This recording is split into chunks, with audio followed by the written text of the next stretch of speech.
Here's one of the latest interviews from Rock and Metal Revival. If you want to hear the whole show, go to rmrshow.com. Right there is brand new music from a band. I'm telling you what, Jerry, if you see them live, you will never forget. It's called Another Lost Year. That's called We All Die Alone. And that's big praise coming from you who sees so many bands. I see a lot of bands, and you know what? I've stumbled upon these guys because they played with our brothers Torn Between. Oh, yeah. And we are lucky enough to have Clinton Cunanan on the phone with us. He is the lead vocalist and pretty much frontman for all things Another Lost Year. And welcome to the show, Clinton. Welcome to myself. Hello, guys. It's good, brother. It is good to have you on the show. I'm telling you, the first time I saw you, you guys were opening for Romantic Rebel, and I remember I was standing next to a mutual friend of ours, Rollin, and I turned, Raleigh, and I turned and I looked at him. I go, man, these guys are killer. Okay, so then he says to me, hey, we're going to be opening for them up to Fort Atkinson. I'm like, all right, I'll take a cruise up, and I was totally blown away. How long have you guys been together? Just over 5 years. We started about 5 years ago. Started as an acoustic project for me. I was kind of working on a solo thing, and the guy I was working with was like, "You'll never convince anybody that this is just you." And so I just started working with some guys that I known in my past bands, and we started doing this. And of course, as it goes on, like I can pretty much say the timeline of anybody who starts a band within the first 6 months. It's all the honeymoon phase. Oh, yeah, man, we're totally going to be the next year's thing. And then 6 months usually rolls around and somebody's like, man, I got to go to work today. I can't. I'm late. My wife's yelling at me or something. The same old story, man. But we were fortunate enough to keep it together. And, we've had members come and go along the way. But, Adam and I have pretty much been there since inception. Adam came about 3 weeks after we actually launched as Another Lost Year. So he's as close to the OG as you can get besides myself. So now you guys didn't go through a Spinal Tap thing with a bunch of drummers, did you? We've had 17 drummers. See, nice. Did any of them spontaneously combust or anything like that? Two of them did, and then it one happens of them was a lot more than you'd think. Yeah, I know. One of them was turned into a newt. That was kind of weird, but he got better. Nice. Now, Clinton. Now we've had Jose from 3 Years Hollow on the show. I'm sorry. I know, brother. You know what? Jose is a special kind of guy. We love Jose, but he helped you on this album, right? He did. And funny story, real quick, totally off subject, but it's about Jose. Is people are always like, I can never say his last name right. I'm like, because you got to say it with an accent, man. Uh-huh. Nice. But, Jose and I, it's funny, we toured together about 4 years ago when he was in 3 years, well, he's still in 3 Years Hollow, but when they were, Chemical Rod was actually doing really well at the time for them. Yeah. And it's so funny, we had so much friction on that tour. It was really weird, but as it went on, we became really good friends, and over the years, he's like, man, you should let me mix a song for you, just show you what I can do. And, of course, me being me, I was like, no, I'm a snob. You cannot help me, Jose. I'm kidding.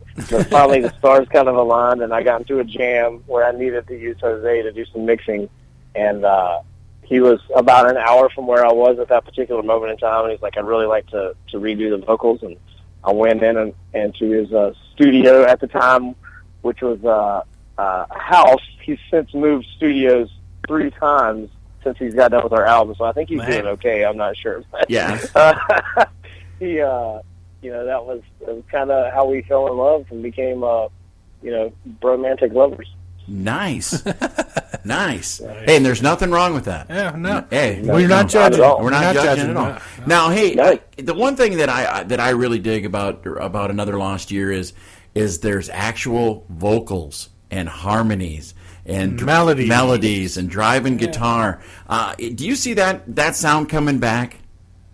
It's funny because it's kind of the thing, one thing that we pride ourselves on is that we write real music. It's not, we're not trying to be the heaviest band out. There's already a Five Finger Death Punch. There's already a Nothing More. There's already a Slipknot. And it's funny because when we were doing the Better Days album, I remember going in and thinking, wow, these songs have to be heavier. They need to be heavier. It needs to be more rock. And, that wasn't the case. Like, they just needed to be true. And that's what we've stayed doing throughout the the years. And Escape the Fate was one of those bands that kind of they started off doing that. I remember Something was a great song, and then they got away from it. But now their new album and everything, it seems to be kind of coming back to it. And the bands that can actually write music and can actually sing are going to be the ones that'll stand the test of time. People are waking up to this crap, man. It's crap. There's a bunch of friggin' crap out there, and people are getting hip to it, man. And I'm glad that's happening. So how long has this last formation of the band been together? 2 years. We're going on 2 years of this current lineup right now. Nate was our sound guy, who's now our drummer. And nice. There you go. Our Anybody can play drums. Just say, hey, you over there, go. Come on. Well, when you go through 17, eventually you're going to get someone in the crew, right? That's what, you gotta have backups, man. It's all about. I'm in the business of backups. That's what I always say. And but now Lee, our drummer before Nate, when they were in high school, Nate was the drummer and Lee was always the guy who was tagging along. And in this band, Lee was the drummer and Nate was tagging along. And Lee had a couple babies and got married, and Nate stepped in there. And of course, Adam went to playing bass when Jason, our bass player, tore up his shoulder. So he transitioned over to bass. Then our lead guitar player now, George, he was actually in a Bion band while we were out on the Save and Able tour about 2.5 years ago. And he, at the end of the tour, he was like, man, I want to come with you guys. And I'm like, you're on a Prevost. You get a paycheck. You go to Walmart every day and you get food in your refrigerator. You're going to come into my van that is not a Prevost or get paid. And I'm probably going to fire you in Ohio on the coldest night of the year. You're going to sit at McDonald's for 2 hours, and you're not even going to play guitar. You're going to be selling merch. And he said, okay. And so he did. He came and sold merch for us for 3 months, and I fired him in Ohio on the coldest night, and he sat at McDonald's for 2 hours. And he came back, and then he started playing lead guitar for us. Nice. Now, you guys, were you on that Saving Able tour with 3 Years Hollow? No, we were actually, I think the tour after that. Okay. That's it. I think that was the 3 Years Hollow Blacklight District. It was us and Saving Able, and then whoever we had several bands that were out opening that tour. Okay. Just doing different Bion slots for that one. So now you guys you're from North Carolina, but you've been playing up here in the Midwest a lot. Do you find this area of the country is more driven towards your band? Absolutely. The Midwest is it's great. I'm actually I think I live in Wisconsin now. I don't know. I have not. Weird. But I know I love it here. My girlfriend's here, so I spend a lot of time here with her. But yeah, the Midwest is great, man. The fans are. I think it's because everything's kind of so. I say close, like 2 to 3 hours. But you see people driving from all over. 5, 6 hours, 7 hours away to come. Night after night. We got some fans that are on like show 75, 76 right now, and it baffles me that these people, A, come to that many shows. B, I don't know what they do for money, and C, just that they can tolerate us that much. But it's really cool, man. Like it gives you hope, and it makes you realize that you're doing something good. Because I see a lot of bands that kind of come up through the ranks and. They just don't retain the fans. Unfortunately, we've been one of the bands lucky enough to retain the bands and kind of keep growing organically, and we're truly appreciative of all the opportunities that we get. All right, well, very cool. Now, you thinking about hooking up on a package tour here pretty soon, or what's the plan for touring for the rest of 2016? Yeah, we're working on that right now. We've had everything's all talk at this point. The last couple of weeks have been like a ridiculous rush for us. The album came out, debuted at like number 8 on Billboard or some junk like that. It was kind of cool. Radio's is taking off. Doing a lot of interviews, hanging out, and seeing a lot of growth in our fan base and how we spread now versus releases prior to. So it's hopeful. But it comes back to it's kind of a paper game with everybody. You have to have these numbers so that you can go out and get bigger tours. But the bigger tours that I'm air quoting bigger tours, like we're outdrawing these bigger tours. Like, and I'm not talking about like a Five Finger Death Punch or something. But there's a lot of bands out there that are playing the 250, 350 cap rooms that think that we can't bring any asset to the table. And I'm just like, dude, we outdraw you every night of the week. Yeah. So trying to find bands that really recognize what's going on is tough at our level, who don't want us to buy on, because we understand how the industry works, but on the other hand, like we've we've been cultivating the land. You know, we do 250 shows a year, and this is and the reason that we can put bodies through the door is because we put in the time. So I've got some great bands that are kind of up and coming. Artifice is one of the bands that we're talking to right now. You know, and talking to Raleigh, man, I'd like to get Torn Between out doing a little run with us. But, you know, probably just doing some headlining stuff, kind of keep banging against the machine while We All Die Alone is out doing its work right now, just kind of setting up for the next single, which would be Took Beautiful Away. Okay. And, you know, looking for to get in front of as many people as possible, you know, whatever it takes. If I got to play in somebody's living room, I don't care, I'll do it. Sweet. So are there any tracks on the new album you think would have benefited from adding some cowbell? Yes, every single one of them, and I fought for that. Is that why you've had to get rid of so many drummers, because they're not good with the cowbell? Or they're too exactly good? Why. You know, I'm sitting there and I'm looking at Lee, I'm like, hey, Lee, cowbell. I even had this special sign that was like, it was illuminated, and I would step on it during the show, and it would say, cowbell. There it is right there. Nice. Yeah, we never do a show without cowbell. You can't. We've learned. Man. Yeah, look what it did. Look what it did for BOC. Yeah. You know, I mean, yeah. They don't fear the Reaper, man. Whatever they do, that's they right. do it. Yeah, and I mean, you don't do Honky Tonk Woman without cowbell. You don't do it's just not right. American Band. I mean, there's so many classics. You got cowbell's the way to go. Yeah. I mean, and those songs sold multi-platinum. Yeah. Maybe. Hey, we're not joking around. You know, we had John Corabi on last week. He said he's going to do a song with nothing but cowbell. Yeah, just cowbells. Cheese Curd Blues or something he's going to call it. We're excited. Yeah, so be good. And if you're going to live in Wisconsin, Clinton, you might as well do one. Yeah. You know what?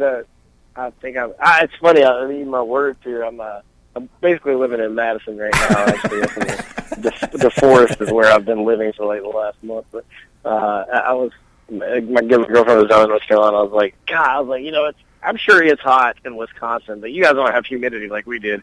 And yesterday, boy, I was eating my words. I was like, man, this is misery. Welcome to Wisconsin. Yeah, sometimes it can get that way. If people want to keep up with Another Lost Year, where's the best place, Clinton? Facebook is the best place, truthfully, just because it's easy to spread things. We have a website, whoisaly.com. It's currently under construction.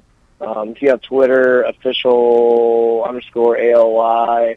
Instagram is Another Lost Year. But honestly, like we have great reception through our Another Lost Year Facebook page, but it's the people that like seek out and find us personally. Like that's where you really start to have the interactive experience, because like, you know, we're multifaceted in every aspect of what we do. You know, not only do I just you know, write the music and everything, but I'm also doing like videos and things like that. Nate's doing some engineering, production.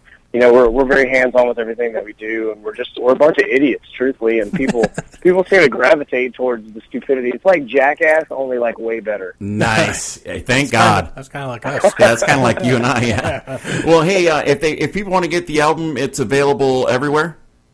It is available everywhere, pretty much. iTunes, Amazon, Google. You can get it online, Best Buy, FYE, Walmart, EMPmerch.com, whoisaly.com. All right. Nice. You know, and I would like to say this too, is like a lot of people will go out and they, you know, the question gets this, like, how do you feel about streaming services like Spotify or Pandora or what's some of the Apple Radio or whatever? Yeah. I don't even, you know, I don't have the money that Taylor Swift does to say I'm not putting my money on XYZ or whatever. Yeah. And truthfully, there might be some people who just are very anti-buying stuff, but if people just take a few minutes and they head over and they buy the album, like that little bit just makes a huge difference, not financially, but in the numbers game. You know, it's we can get back to when artists were about the music, but we have to show people that the artists are about the music. You know. Exactly. Amen to that. Yep. And I'm going to throw another plug out here. If you're going to buy the new album, Alien Architect, also pick up the first one. Because I really dig the first one. I mean, that was the one that made me an ALY fan. And we're going to play one off that called War. You want to give us a little insight on this tune? Yeah, man, War was was about a year after my mom had died. I was just kind of sitting there. You know, every day you're faced with life decisions, left, right, up, down. Do you run a stop sign? Do you not eat chicken for dinner? I mean, there's all these little decisions that add up to make huge decisions for major ramifications, and that's basically what it's about. The video depicts drug abuse, which I've been down that road as well. But it's not just about that, man. People fight these battles and demons every day, and I say it every night. If you've been at the business end of a gun, or you've been at the end of the rope, or standing on the ledge, and you're still standing here today, and you're listening to this, well, congratulations, because you're one of the ones that made it out. So, take it for what it is and enjoy life every second that you can. Amen, brother. Amen. Cool. You are welcome back on this show anytime you want, Clinton. We wish you all the success, and you've got some friends here at Rock and Metal Revival. Thank you, guys. I truly appreciate it, and thanks for your support, not just for us, but all the bands out there like Torn Between and stuff like that, man. It takes guys like you doing what you do to help keep the machine going. So truly, from the bottom of my heart, thank you, guys. I appreciate it. To catch the whole show of Rock and Metal Revival, all you have to do is check it out on these affiliates. Mega Rock Radios on Saturdays from 11 a.m. Eastern Time, and on Uncontrolled Noise Tuesdays at 1 a.m., Thursdays at 8 p.m. Eastern Time, and on Saturday nights at 7 p.m. Eastern on UncontrolledNoise.com. And make sure that you leave them a message and tell them that you found Rock and Metal Revival on their stations.